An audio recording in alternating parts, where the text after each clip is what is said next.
make sure your voices are being heard. We're not just going to sit back and watch it happen.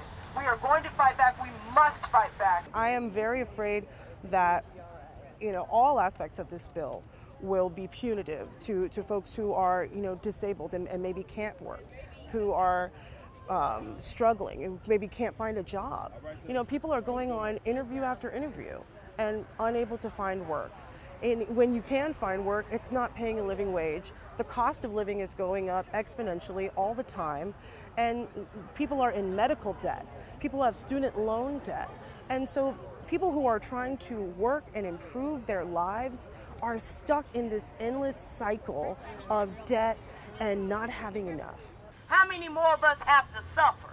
So it's good that we came together. If I were to be uncovered at this point in my life, it would be devastating. I would eventually, like so many others, just have to suffer and possibly die.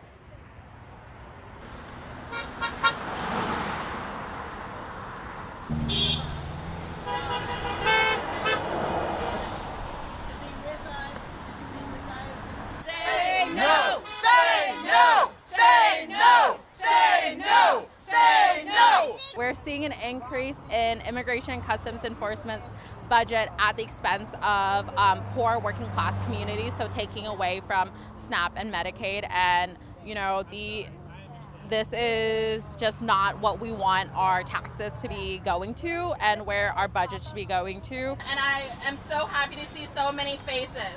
We all have a role to play. My family and I grew up on SNAP, and I went with my parents to apply for it. And so these are important to our communities and our survival, and I don't know what's going to happen to our folks if these benefits are taken away.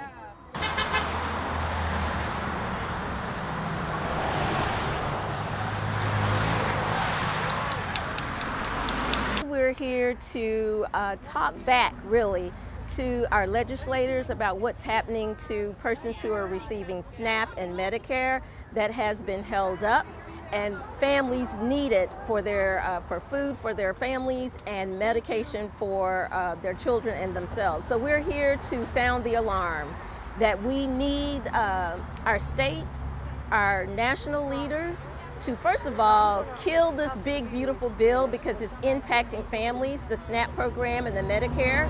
We also need the state to make sure that they have the budget necessary to make sure that our families can receive the services they need. So we are focusing on voting rights, protecting our vote. One of the most important things, other than my health, and because I have some health issues that I probably would die if I didn't have those Medicaid benefits. A particular medicine that I take, I was told by the pharmacy costs like $3,000. So how would I be able to, afford that without the supplement of Medicaid? Then I look at Medicaid on the aspects of my children, the ones who have IEPs for school.